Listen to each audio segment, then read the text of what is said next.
Hey, how's everybody doing? Dynarider here. Just wanted to take some time, answer some live questions with you guys today. I did get some questions submitted previously to the stream. Just trying to put some feelers out, trying to see what kind of questions you guys might have. How's everybody doing today? Let's see. We got Floozy in here, Miss Lisa Lay. How's Lisa doing?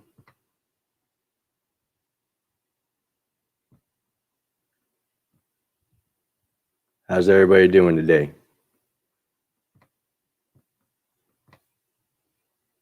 Floozy, what course are you taking? Hey, how you doing, Hellfighter?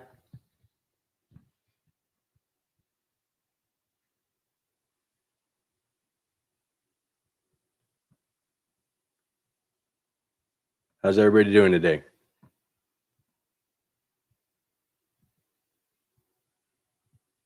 So guys, this is as you guys know, this is my first live stream. So I'm learning the system we got going here, and we'll see how this goes. I got some banners I can throw up here. Some of them will tick across the bottom. Some of them pop up in the lower third like that, and we'll see how we're doing. Oh man, you got a cold ride coming up this weekend? Where you riding to?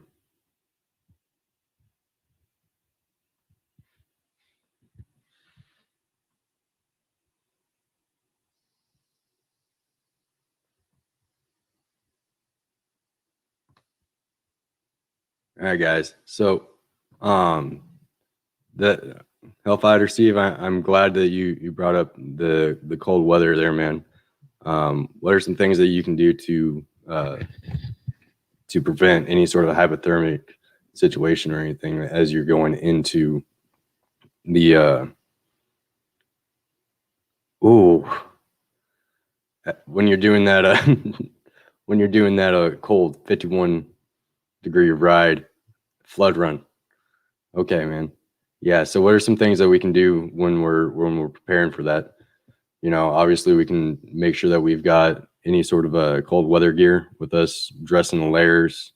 If it's forecasted to be stormy, make sure that you have your gear lined out. That way you can dress in layers. Dressing in layers is very important. You want to dry in loose fitting layers. That way there's space to warm up the air in between those layers, and that's what actually acts as the insulation. That's the reason why a lot of cold weather stuff is so poofy, is because you want air to be able to get warmed up in there and keep you warm. Oh wow, Floozy, you're watching all the way from the UK. Nippy, huh? Alrighty. So some of the questions I've gotten lately, guys, and I was actually just trying to put a video together on one of them, was how do we go about going over railroad tracks? So what you want to do is, in a lot of courses, Floozy, if you could tell me what they teach. Oh, absolutely, Hellfighter. Polypropylene, wool, and leather. Absolutely. Floozy, if you could tell me, do they teach going over an obstacle in that course that you're going through right now?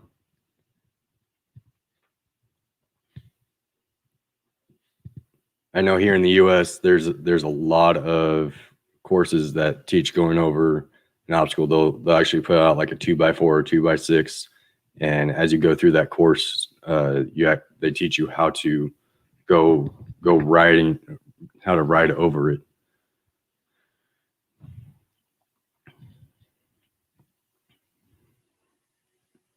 And what they have you do is, as you come up to the course, excuse the mic, guys. As you come up to the obstacle, they'll have you lift your butt up off the seat a little bit and just kind of blip the throttle. just enough to get that front suspension to extend ever so slightly. That way, the front suspension, front forks have room to collapse, and you turn around, and then you allow the suspension to be able to rock underneath you. And the reason why we lift our butt up is a lot of times if you hit an obstacle like that when that rear tire hits it, it bucks the back end of the bike up, and it'll prevent you from being thrown off the bike as it bucks. So that's how we go over obstacles. What's a good scanning distance? So I personally scan as far as I can see. Now in my videos, I can see a lot further than you guys can when you guys are watching my videos. It's just how GoPros work. So I scan as far as I can see, because the further out a hazard is, that when I spot it, the more time I have to react. So I believe the MSF teaches a good scanning distance of like 12 seconds, and the good a good following distance of about 4 seconds.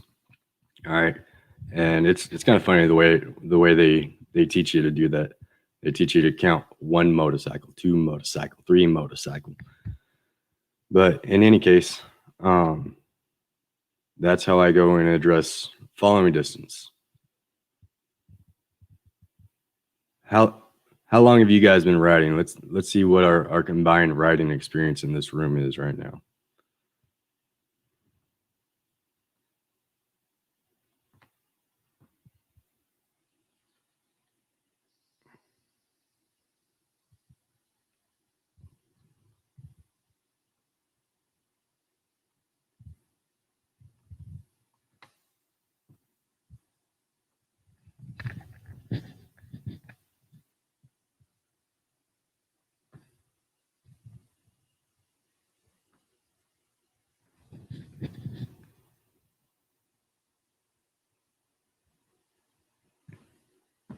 Let's see. Florence been riding 2 hours. Lisa doesn't remember. Okay, so Lisa's been a lifer. How about you, Hellfighter? How long you been riding?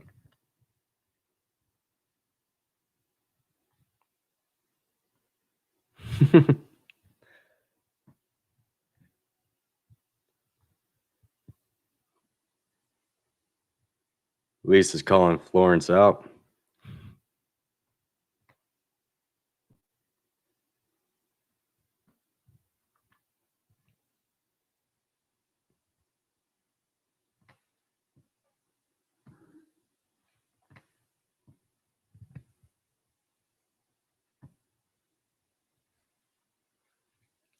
There we go. Alrighty, let's go back over here. Sand pits. You were riding in sand pits, Lisa?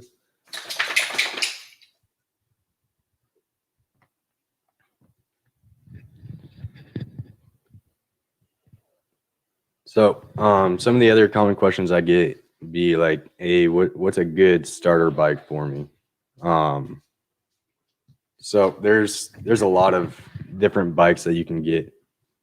One, Titan, go. My Great Dane wants to be part of the stream, guys. Anyways, was my first few rides back roads and sand pits. Dad wanted to make sure I knew how to fall. Yeah, I mean, unfortunately, a lot of times there's just not any knowing how to fall. There's certain things you can do to try and protect yourself as you're falling. But the fact of the matter is,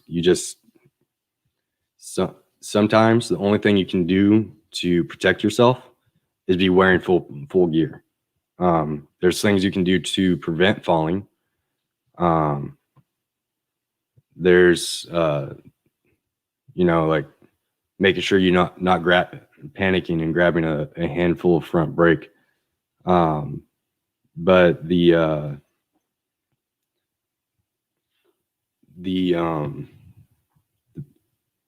biggest situations, when everything you've done to prevent falling fails, you're going to need to be able to have some sort of protection, because it's not like we're cars.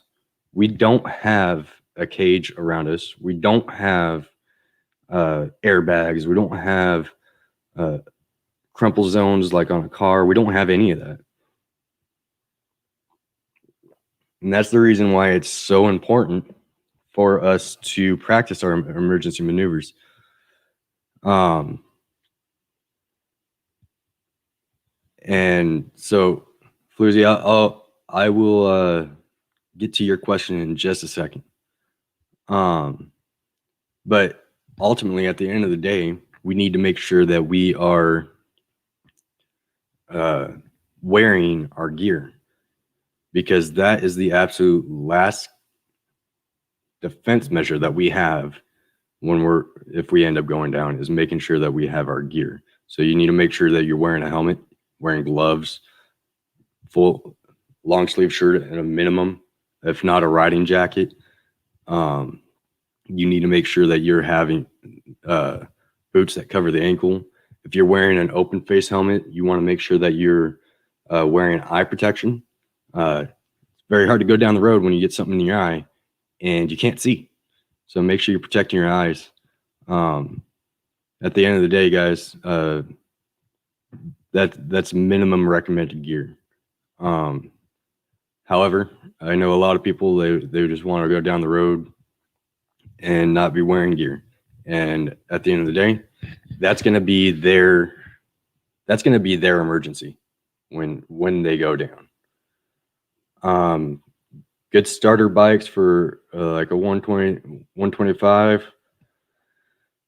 Susie or Florence, what is your use for the bike going to be? Is it just going to be like general commuting? Are you trying to do any sort of like off-road? A lot of times when it comes down to recommending a bike or purchasing a bike, you got to know what you're going to be using the bike for. So are you going to be trying to do any sort of long haul miles, or I guess in your case, kilometers? Or are you going to be taking it out for off-road type riding, doing a lot of street riding? What are you going to be using it for?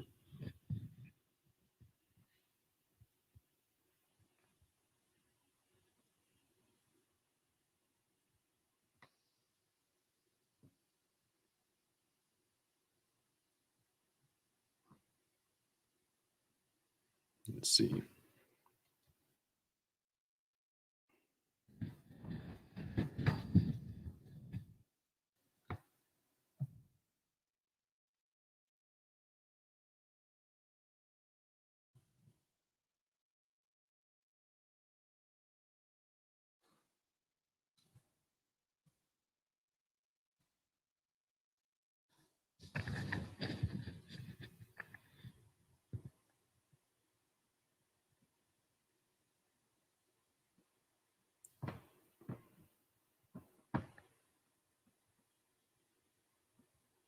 Straightforward commuter.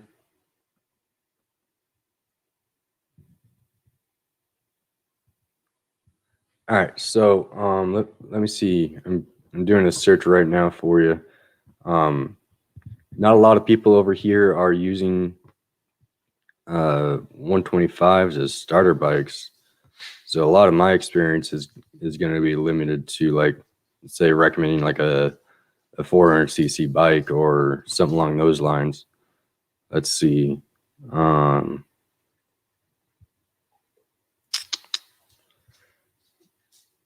Honestly, I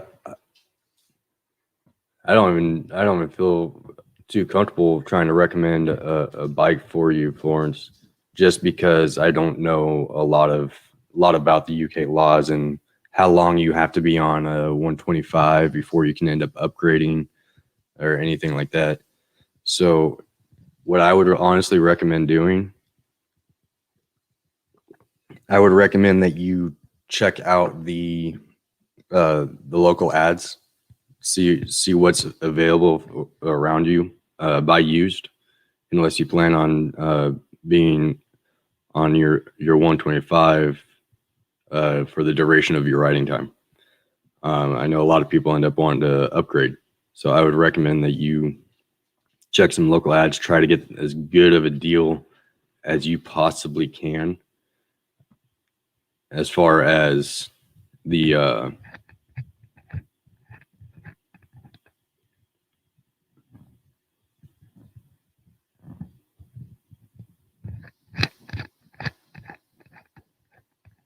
oh no, Floozy, I'm not saying it's a bad thing. I know you guys have different laws for what you guys can have for you guys. Like you have to have X amount of riding time, and you have to have X amount of training before you can actually go and purchase like a straight up 1200 motorcycle. You know, so how long do you have to? What's the time requirement there for you? You know, I'm trying. You gotta weigh out the fun per mile.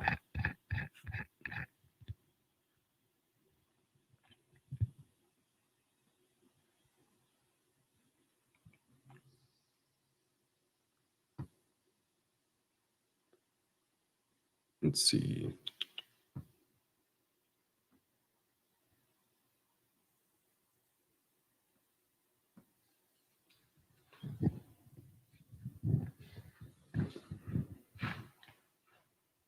So check the local ads, see how much of what kind of deals you can get from somebody that's recently upgraded.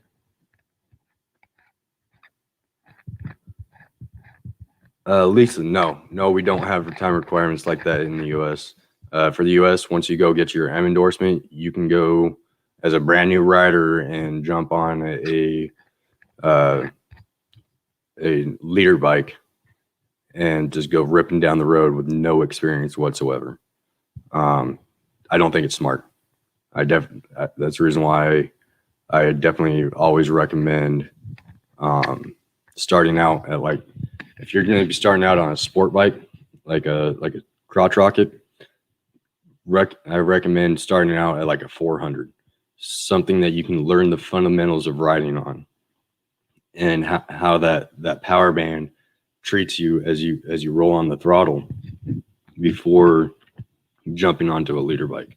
Because a lot of times what you'll end up seeing is a brand new rider that hasn't even been through the MSF course goes and buys a leader bike, and you know they loop it before they even leave the parking lot because they have zero experience, absolutely no experience whatsoever. You know, a lot of them, they try to sit there and think,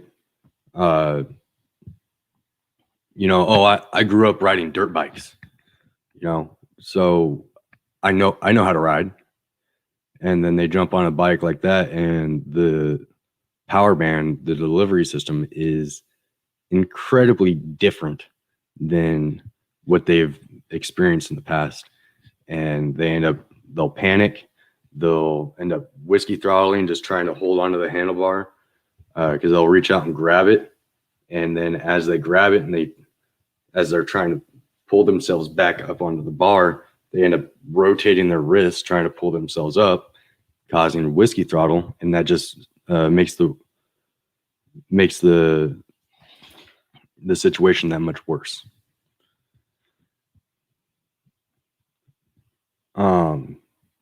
And that, so I'm actually a huge advocate of the UK's riding laws in restricting new riders, because at the end of the day, man, you got to absolutely got to know how to ride before you go and upgrade your bike.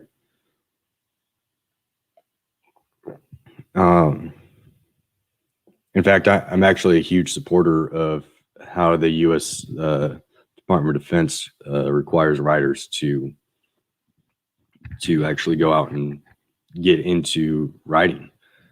So as a new rider, you get counseled by your chain of command. They basically say, hey, if you don't have any of these, if you're not wearing your PPE, you're not allowed to ride. If you haven't been through the basic MSF basic rides course, you're not allowed to ride. If you're not endorsed, you're not allowed to ride. And I mean, there's some pretty severe repercussions for not riding right. You have to do certain things and attend certain classes in order to be able to ride. And they require, there's a unit motorcycle mentor that goes and actually teaches and mentors new riders on how to ride. They're required to go to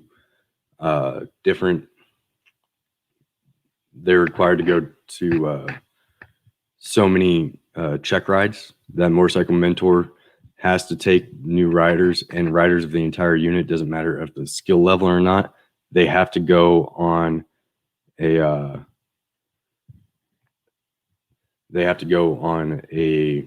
least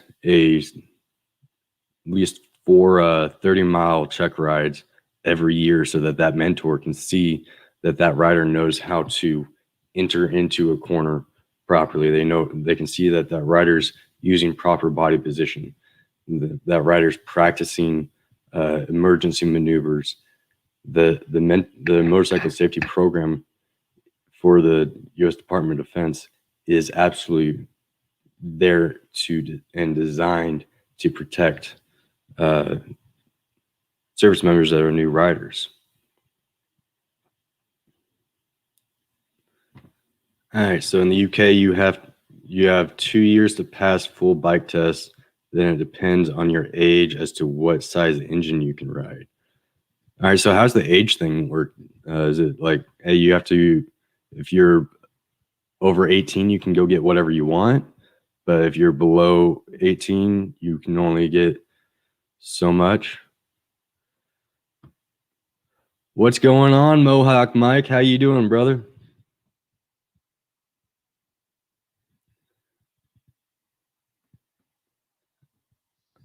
So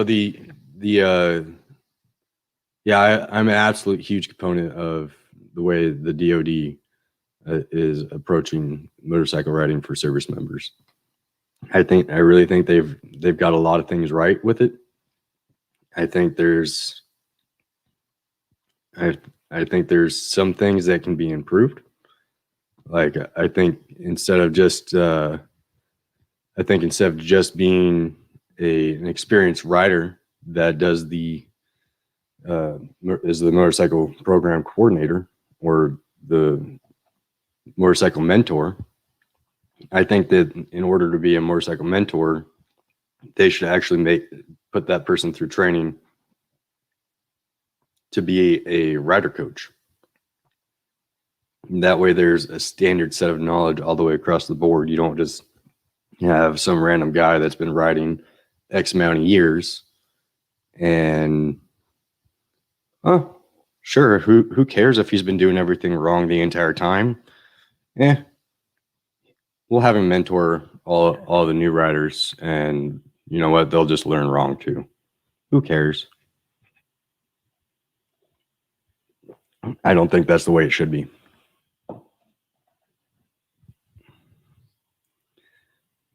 Category 16, 17, and 19 and over. Then when you're 24, you can ride what you want on an A license. Okay, so A license is the top license. And then I'm assuming there's different engine sizes per age as well. So with that said, um, yeah, I would definitely. So you have 2 years to go and pass the bike test in the UK, right? Um, and then you can turn around and go take your full test, right? Can you take your full test at any time in that 2 years, or do you have to wait until the end of that 2 year span to go and take it?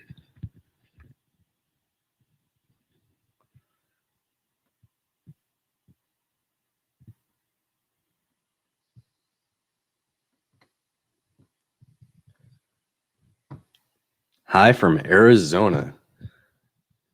What's the weather like out there in Arizona for you right now, Mohawk Mike?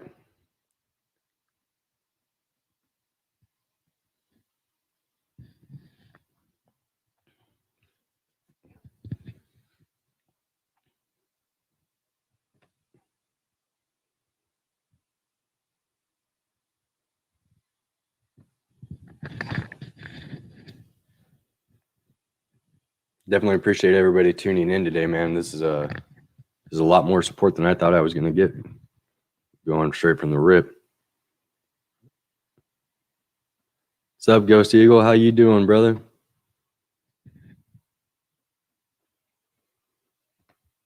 What do you got? Does anybody here have any questions straight up, or hey, now who you calling a knucklehead?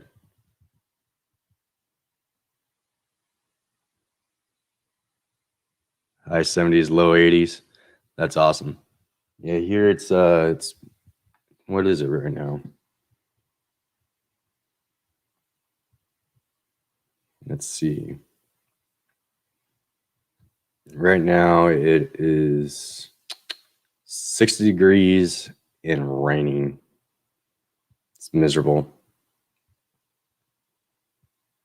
The storm came in at like 2:30 this morning, and I know that. Well, it probably came in a little bit sooner.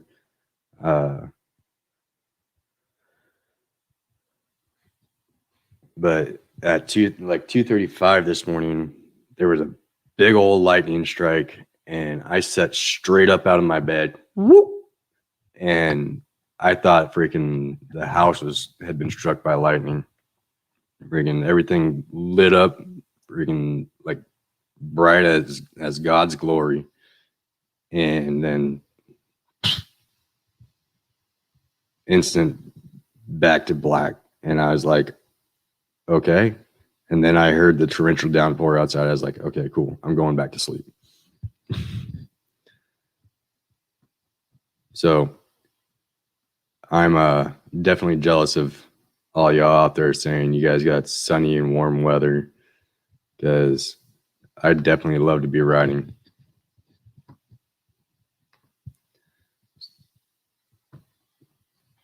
So you have to go through a minefield of licenses. So how's paying for that work? Is that going to be like you have to pay for a class for every single time you turn around, or is that you turn around and you have to you can pay for it all in one lump sum up front?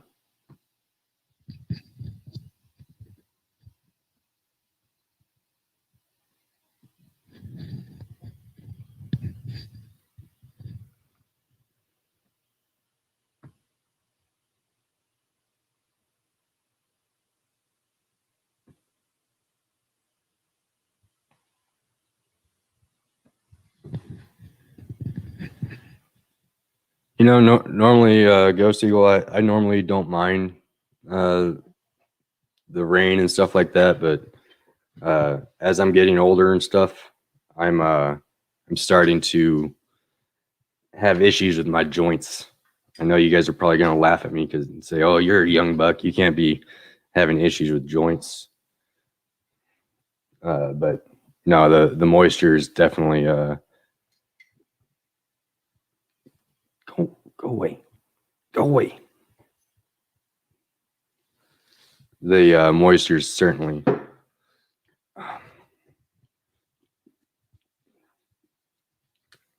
Come on, Titan, go away. Let's see. Can you say hi, buddy? This is Titan, guys. This is my Great Dane. He's a rescue. People we got him from was actually abusing him, and once you touch him, he's not going to leave you alone. And he's actually just standing flat-footed right now. So, give you an idea of how big he is.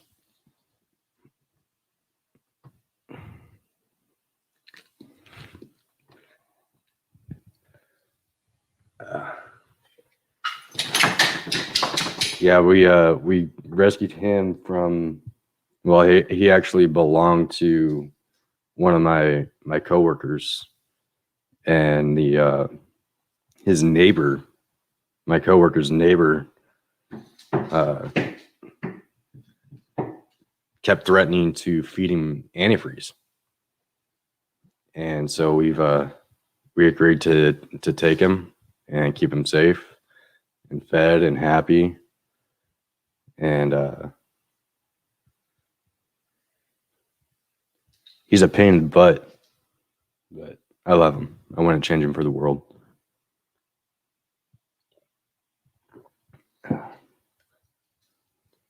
Oh. Yeah, that's what I mean. Your neck lets you hurt when the weather's coming since the car accident in Minnesota in your early 20s, Mohawk. Yeah, I know where you're coming from on that one, man. I've had my fair share of car accidents. Actually, earlier this year, I was involved in 2 accidents in the same week, and I went about a month without being able to upload because both of them were. One was a rear ending, and so I had some really bad whiplash in my neck from that, and to the point where I actually couldn't ride because my neck didn't have the strength to resist the wind and whatnot while I was riding. And the other, we were T-boned on the passenger side of the vehicle while we were making a right-hand turn off the road, and so essentially what happened there is somebody tried to pass us in the ditch and ended up slamming into us. And man, I tell you, I probably would still be in jail to this day if my door hadn't been jammed shut, because that dude hit directly on my door and on my daughter's door, who was sitting in the back seat behind me. I was not a happy camper at that point in time. Go away. Titan, go. Go on. You made the stream, okay? Go away.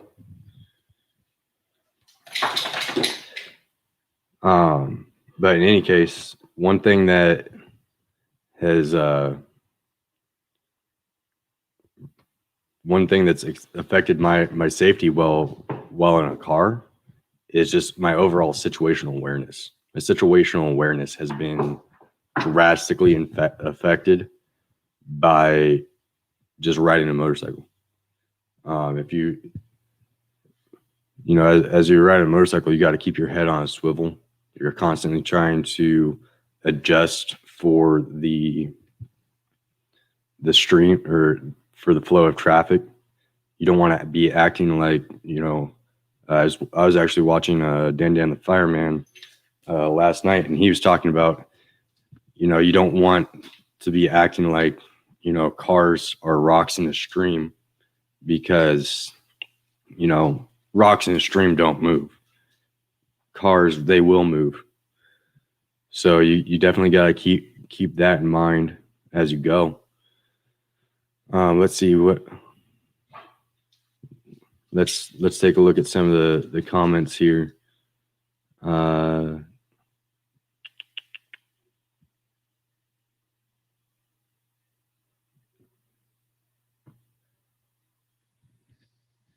Ghost Eagle, you said you love your Great Dane. Is that past tense? Yeah, that's definitely past tense. How old did he live to, man? Uh, Titan here is we guesstimate that uh, he's probably about uh, somewhere between 5 and 7 years old. We don't really know.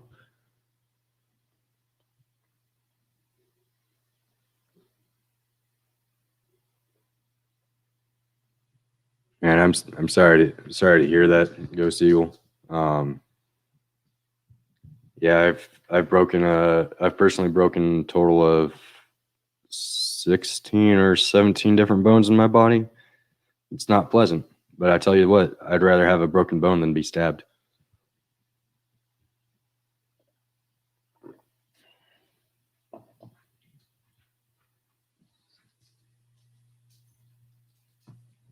So almost 12 when you passed. You know that, from what I understand, that's a pretty ripe old age for Great Danes. Uh, I know a lot of them end up getting some type of bone cancer or something like that, and they end up going a lot earlier than they should. Let's see. Let me see if I got any other questions here that I made note of. Let's see what you guys have to say about parking your motorcycle. How do you guys go about parking your bike?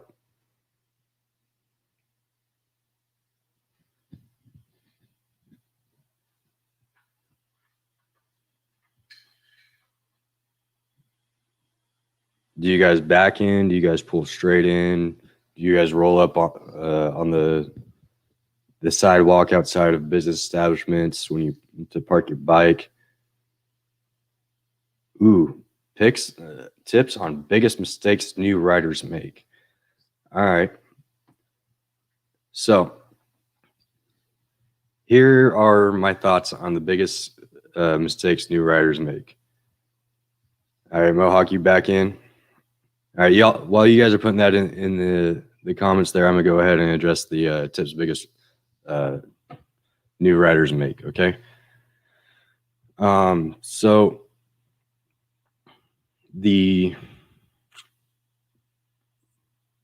biggest mistakes I see riders making, as far as like just maneuvers goes, would be not turning their head and eyes far enough and fast enough when making U-turns or anything like that, because it's not necessarily a natural concept. You know, when we're walking, we turn around, we walk, and we turn our body as we turn our head to go that direction. So it's not a natural process for you to turn your head all the way behind you as you make that turn. So we got to turn around and train ourselves to do that. Another thing is not working the friction zone. There's a reason why in almost every single one of my videos that I'm doing drill in, I'm always talking about, hey, this drill you really works your friction zone. Sorry, I'm trying to get my hand up here to where you guys can see. You know, it works your friction zone. It works your head and eyes. You know, you got to feather that rear brake, stuff like that, because a lot of people, those are the biggest things that people struggle with. And the best way to go out there and address those issues is to get out there and practice. All right. So like if your U-turn just is absolute trash, if your U-turn is absolute trash and you suck at making U-turns, guess what you need to do? you need to go practice your U-turn. Just because at the end of the day, that's the only way you're going to get better at making your U-turn. I've seen motorcyclists that can't U-turn to save their lives. They'll make like a 90-degree turn, and then they'll have to put their feet down, and they'll back the bike up, making a 90-degree turn to the opposite direction, and then they'll take off, and that's their U-turn. You just can't do that. It's absolute trash. It's garbage, especially when you can make that U-turn that you just took 5 or 6 minutes to do.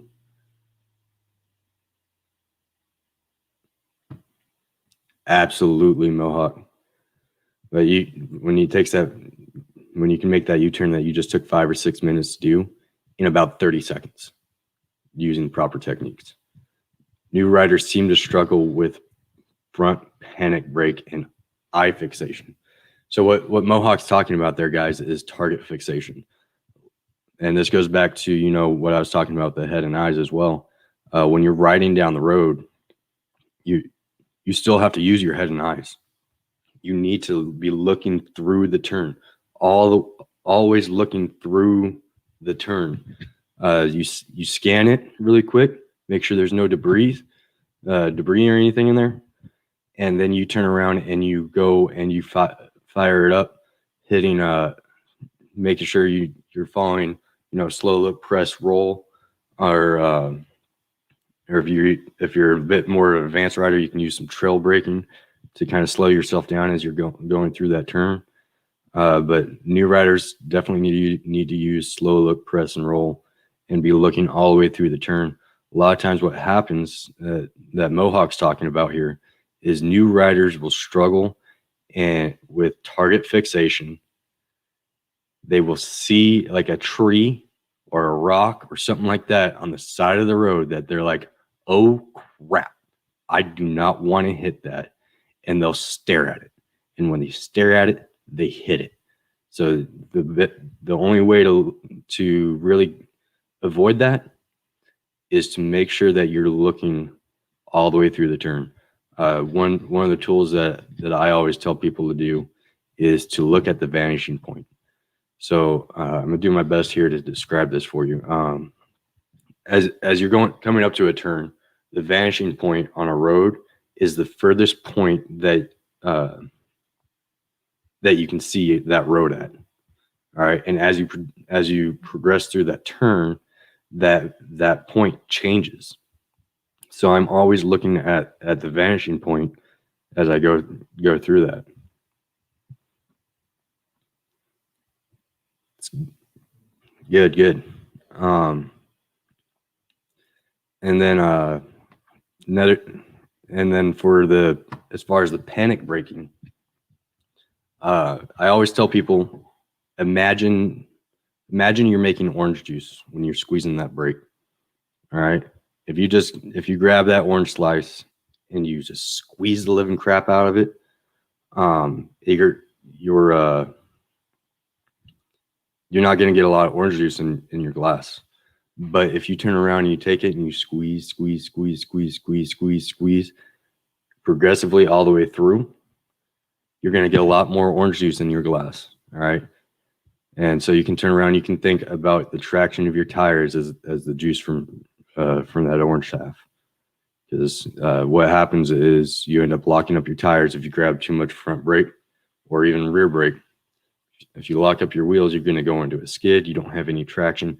You're just going to continue in the direction that you were going if you don't drop the bike first.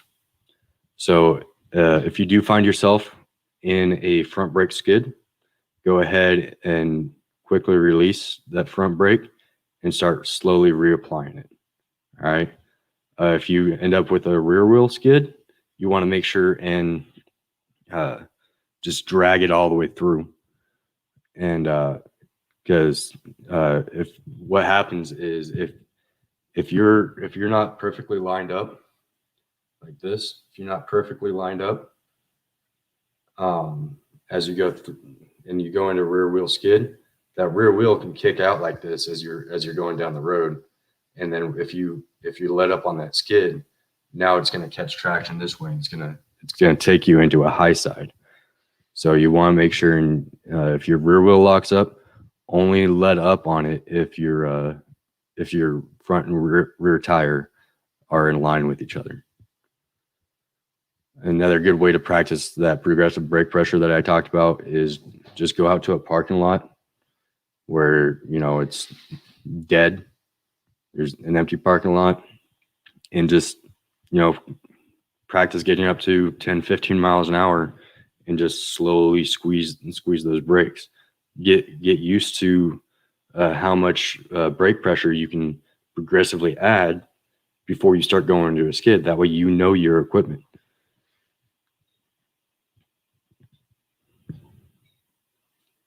Oh, thank you very much, Mohawk. I appreciate that.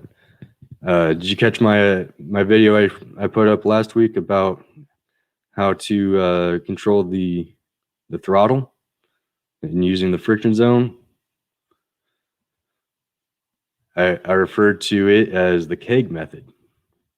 The fun thing about that one is everybody likes drinking beer. And so what you do is you use your throttle. Throttle is putting power, applies power to the engine, right? Pulls power out of the engine. And so you think about your engine as your keg, and then you think about your friction zone as the valve that for that keg, right? And you think about your rear wheel as a cup. So if you got too much power going to your rear wheel, you've got too much beer going into your cup, and it's going to be all foamy. We don't want foamy beer. We want just the right amount of foam that we need for that drink. So turn around. I definitely appreciate that, Mohawk.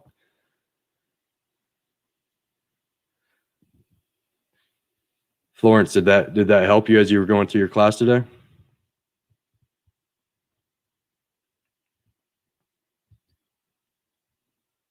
Absolutely love hanging out with you guys. Here, guys. I'm definitely going to do a lot more of these live streams. Maybe I'll upgrade to the advanced version of StreamYard here, so that I can kind of make it a little bit more Dynarider like.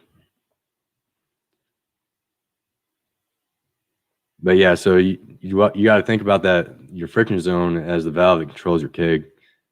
And that I think thinking about it like that is definitely going to help a lot of people kind of grasp that, because a lot of people are just kind of like, they feel weird about holding that in the friction zone, because a lot of people, when they're doing this, they're learning how to ride. They're coming from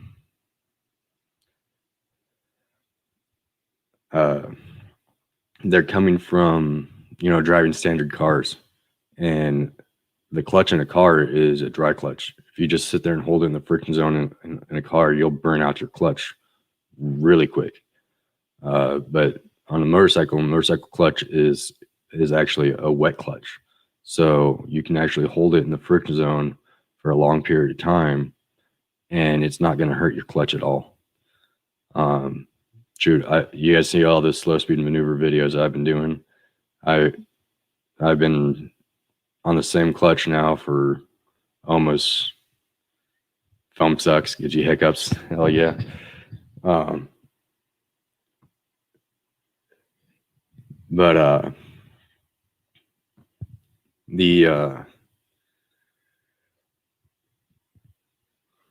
Seeing one thing makes me nervous with some of the new riders is trying to act big and wreck. Yeah, Ghost Eagle, you know what I call that? I call that ego. I also address that just like this. You play stupid games, you're going to win stupid prizes. I mean, yeah, I'm out here trying to make this a learning experience, try to have a better bit of an impact on the riding community. But at the end of the day, people are going to be people. They're going to be stupid. If if you want to play stupid games and you crash, that's on you. I could really care less. It sucks. If I see you go down, I'm going to help you. You know, I'm going to administer the first aid that I know. I'm going to use my trauma kit that I carry on my bike, but I'm not going to feel bad for you because your decisions led to that. The point of Dynarider is not to, hey, dogs, knock it off. Lay down. The point of Dynarider is to teach riders that want to learn how to ride safely, that want riders that want to know how to perform emergency maneuvers, to know how to perform those emergency maneuvers so they have them when something goes wrong out in the real world.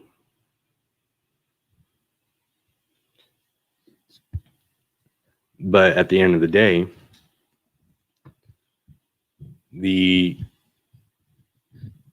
if you want to go make retired decisions, obviously you weren't watching Dynarider and you weren't watching Dan the Fireman either. Dan Fireman, 90% of his freaking content now is showing motorcycle accidents and what the rider did wrong. Or go away.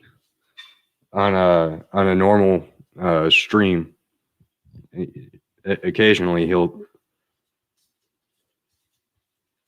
ooh, you learned how to ride during a fresh rainstorm. I hate the first 30 minutes of a rainstorm is rough. Ghost Eagle Danny is a great guy, yes. So what happens in the first 30 minutes of a rainstorm, all the oils and coolants and everything that's dropping off the cars gets pulled to the surface of the roadway, and those are all lubricants, and so when your tire loses traction on them really easily. They're designed to be slick, and they are slick.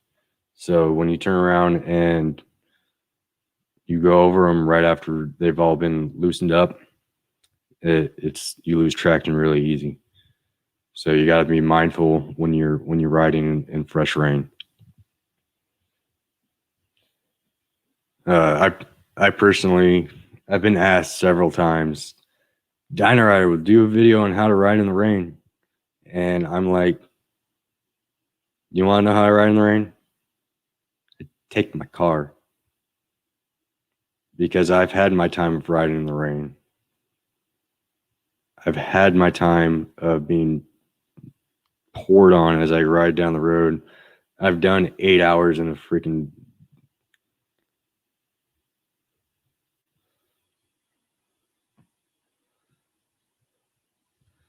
it's like solid ice and your bike turns into a squirrel. Yeah. It's horrible. Like I'll wait until it's been raining at least a half an hour before I go ride in the rain.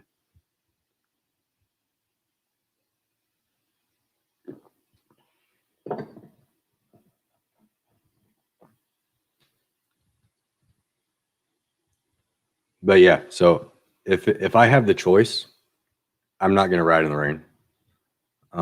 Just because there's a lot. Not only do you have to deal with people around you, like here in Texas, people around here, they don't know how to drive in weather, period.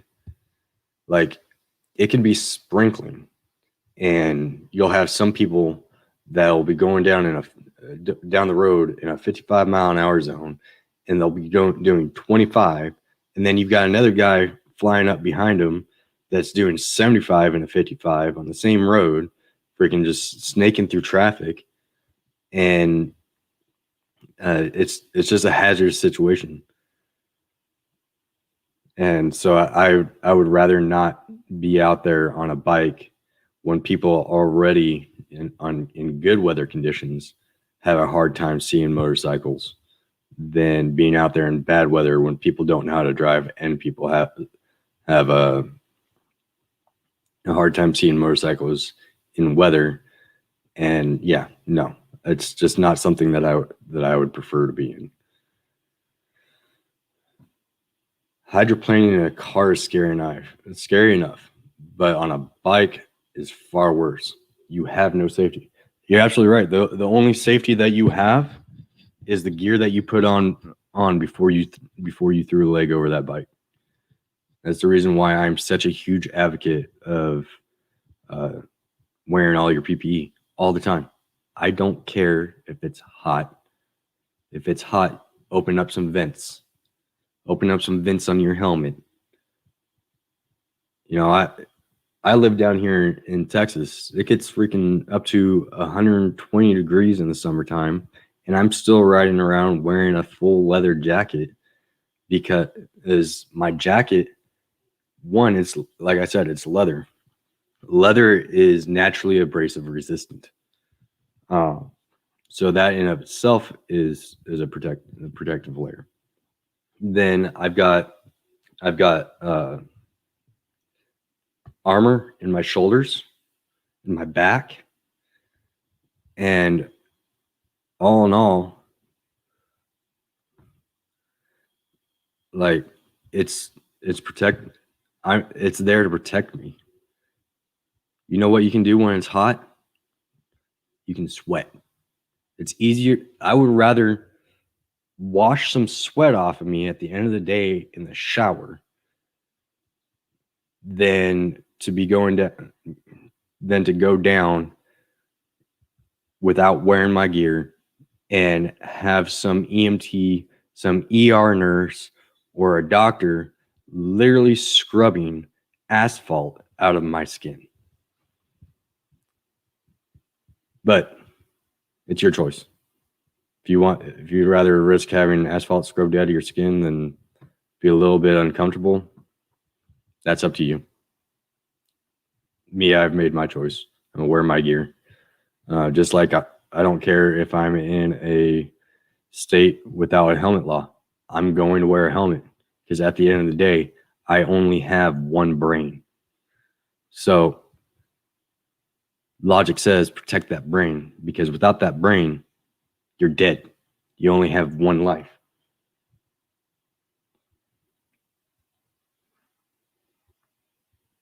What helmets are you guys rocking? Hey, how you doing, Brad?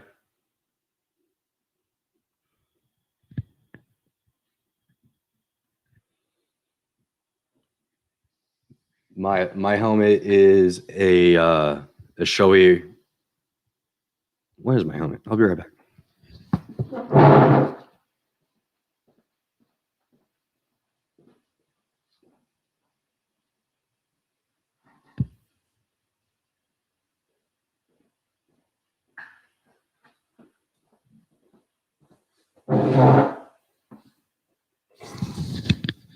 So my helmet is a Shoei RFSR. It's ECE and Snell approved. I absolutely love this, man. This helmet is awesome. If you look right here, get out and give it some lighting. See, it's got the emergency pull tabs for emergency first responders to be able to safely remove your helmet in the event of an accident. That thing is light. It is well ventilated, so that's the reason why you guys get a little bit of wind noise when watching my videos. Definitely apologize about that, but like I said, it gets up to like 120 degrees down here. Absolutely, you gotta wear gloves as well, Ghost Eagle. I always try to get gloves that have palm sliders and protectors, just because a little bit of extra built up material there. because like I said before, the only protection that you have when you go down on a bike is the protection that you put on before you even before you threw a leg over that bike. It has to be a conscious thought of, I'm going to be safe. I'm going to protect myself. It absolutely has to be a conscious thought.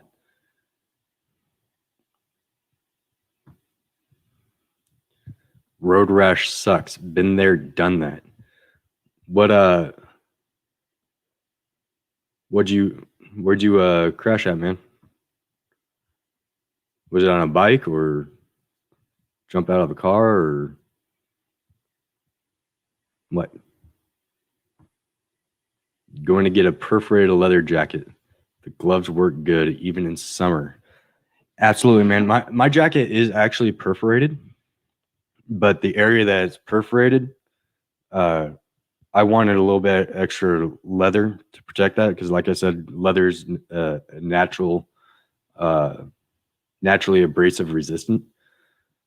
Uh, so I actually went and bought a leather vest, not because I think it looks cool, not because I'm part of a motorcycle club or anything like that, but I bought the leather vest as an added layer of protection.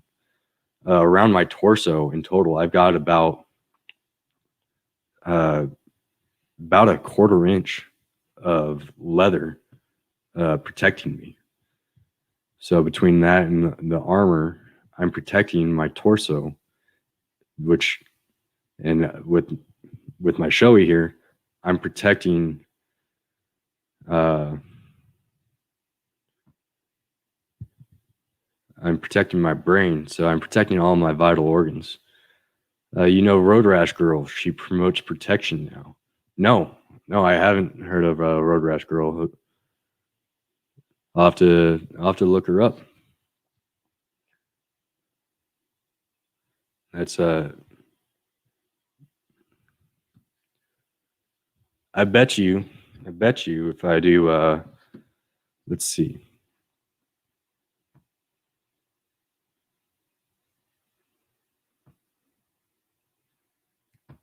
How do I share screen here? Share screen. Easiest of two monitors. It worked. Yeah. I'll show these tips again. All right. So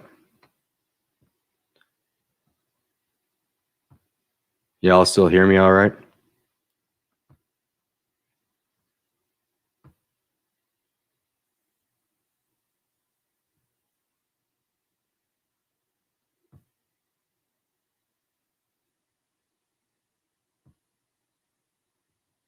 All right. So let's see. I bet you if I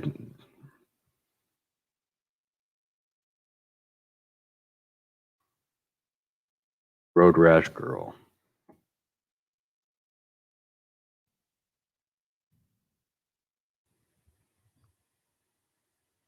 Let's see.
I think that's her right there.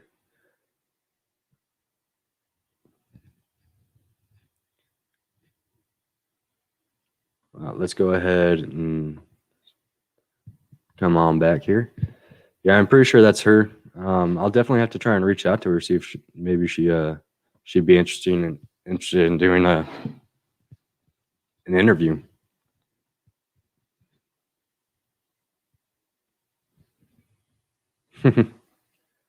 Nice. I got Knox riding shirt for summer. Still class 1 protection, great for hot weather and fully armored. That's great. At the end of the day, all I really care about is that you guys are out there riding, you being safe. So like that's the reason why I'm doing all these slow riding drills and whatnot, is so you guys can actually go and set these drills up on your own. When I go out there and I set the drills up, I'm not going and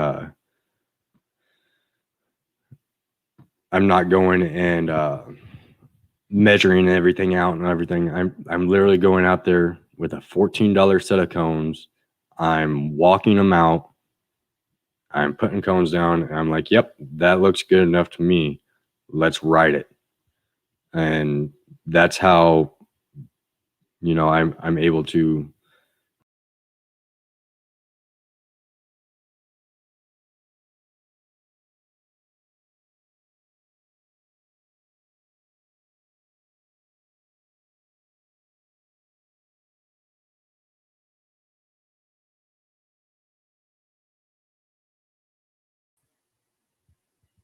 something happened.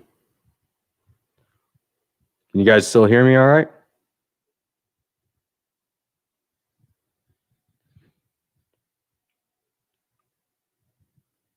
Lissa? Man, now I know how freaking Black Dragon feels. All right. So anyway, I literally I just go out and I set up drills, and I'm showing you guys these different drills. That way you can go out and you can set them up yourself. You can go out and you can practice, because at the end of the day, you're only as good as what you practiced.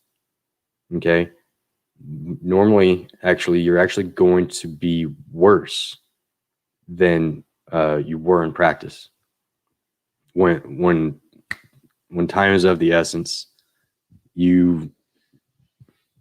and it's crunch time, you're going to have a bit more adrenaline. You're going to have a little bit of panic going on. You're still going to have a little bit of those factors affecting you when it's time to perform. So at the end of the day, you have to practice, because without practicing, you're setting yourself up for failure. If you fail to plan, you plan to fail. Get out and practice. I'm doing my best right now, guys, to provide a library of videos doing different drills for you guys. I'm doing my best to film them from different angles so that you guys can actually see the drill, how it's done, how it's set up, and you can go and practice it. But that's only part of it. The other part that you have to have once you've mastered slow speed riding and slow speed maneuvers, you absolutely have to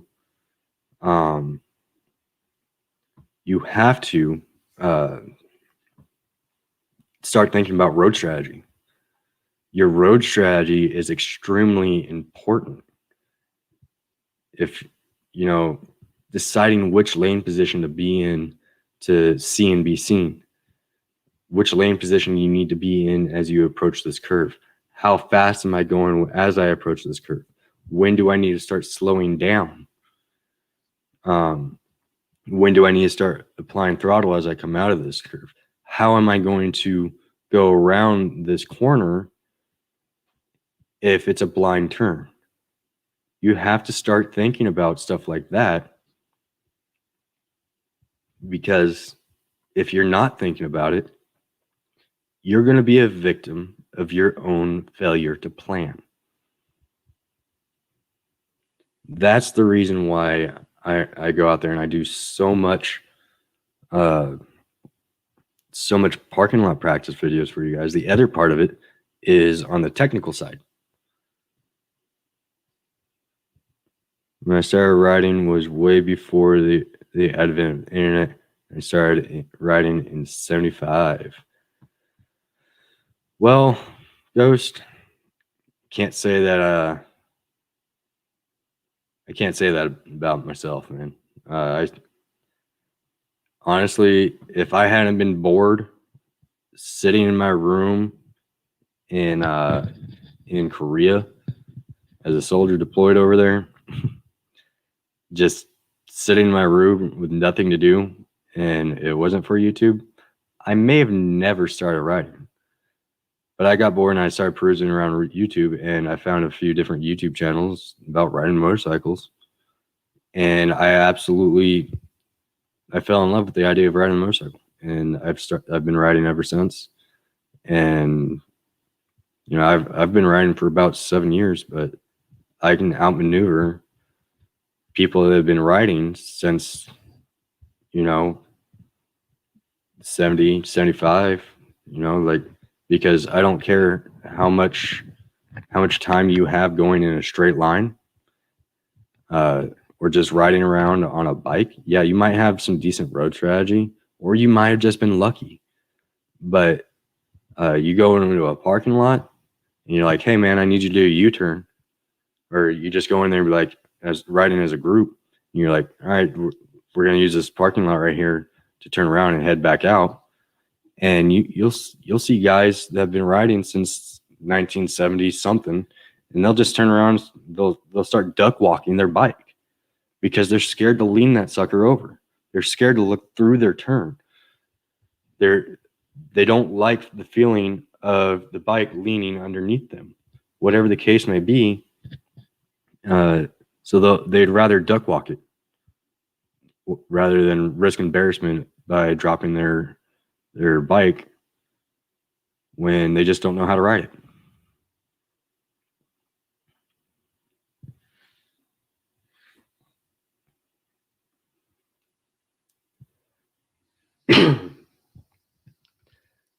But anyway, guys, I think that's going to be it for the stream today.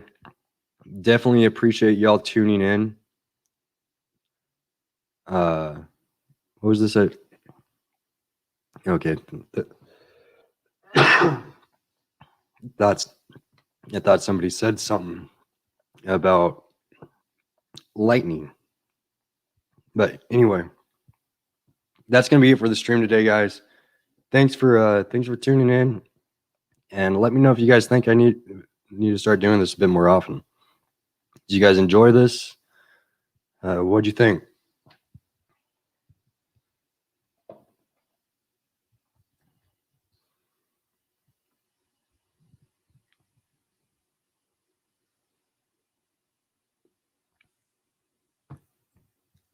Thank you very much, Lisa.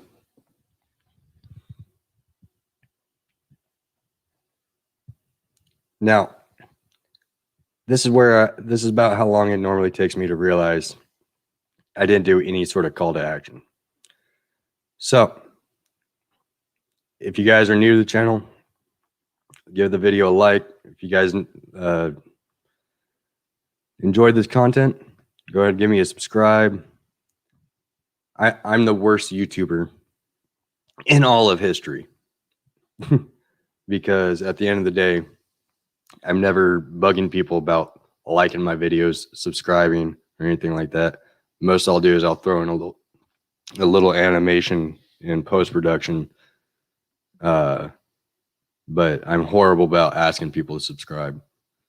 So definitely appreciate you. If you guys share this content out, I don't ask people to subscribe because, you know, I'm worried about growing a big channel. I'm more worried about getting the message of motorcycle safety out there. So if you guys could each go through my videos, pick out a video that you guys like the most and subscribe to it, or share it out to your Facebook groups or your Instagram pages, your own personal, whatever it may be. Everything helps.